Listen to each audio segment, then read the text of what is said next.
বর্তমান বিশ্বে যে দেশটি মাথা উঁচু করে গৌরবের সাথে একমাত্র পরাশক্তি হিসাবে সারা পৃথিবী দাপিয়ে বেড়াচ্ছে, সেই দেশটির নাম হচ্ছে মার্কিন যুক্তরাষ্ট্র। আমাদের অনেকের মনেই প্রশ্ন আছে যে যুক্তরাষ্ট্রকে কেন মার্কিন যুক্তরাষ্ট্র বলা হয়। বন্ধুরা, গঙ্গার হিট থেকে আমি আছি আপনাদের সাথে। আজকে আমরা জানব যে যুক্তরাষ্ট্রকে কেন মার্কিন যুক্তরাষ্ট্র বলা হয়। 1776 সালে আমেরিকা অর্থাৎ যুক্তরাষ্ট্র যখন ব্রিটেনের কাছ থেকে স্বাধীনতা লাভ করে, তখন যুক্তরাষ্ট্রের কলোনি ছিল 13টি।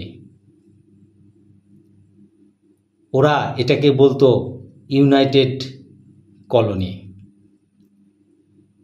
স্বাধীনতা লাভের পর ওরা যখন পতাকা তৈরি করলো, সেই পতাকায় তারা 13টি স্টার এবং পতাকার বাকি অংশে 13টি ডোরাকাটা স্ট্রাইপ দিয়ে তারা পতাকা তৈরি করলো।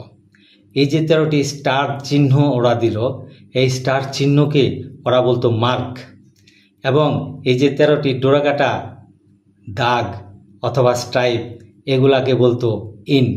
এই মার্ক এবং ইন থেকে হয়ে গেল মার্কিন যুক্তরাষ্ট্র। আরেকটি মত রয়েছে, 6ষ্ঠ শতকে ইংল্যান্ডের দক্ষিণ পশ্চিম অঞ্চল কর্নওয়াল, এই কর্নওয়ালের রাজা ছিলেন মার্ক।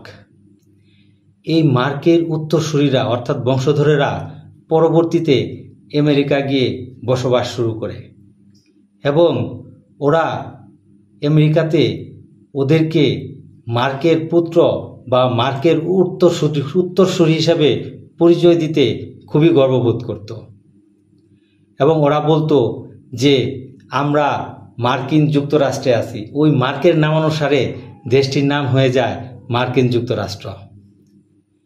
মোটা দাগে আরেকটি মত আছে, তৎকালীন সময়ে আমেরিকা থেকে এক ধরনের মোটা কাপড় সারা বিশ্বে যেত, আমাদের ভারতবর্ষেও আসতো, কিন্তু ওই সময় আমেরিকাকে মেরিকা বা মেরিকান বলা হতো, কিন্তু আমাদের দেশের লোক মেরিকা না বলে বলতো মার্কিন। যেহেতু যুক্তরাষ্ট্র থেকে কাপড়টি আসতো, তখন ওরা বলতো যে এটা মার্কিন কাপড়, অর্থাৎ মার্কিন যুক্তরাষ্ট্রের কাপড়। এভাবেই যুক্তরাষ্ট্র মার্কিন যুক্তরাষ্ট্রে পরিণত হলো।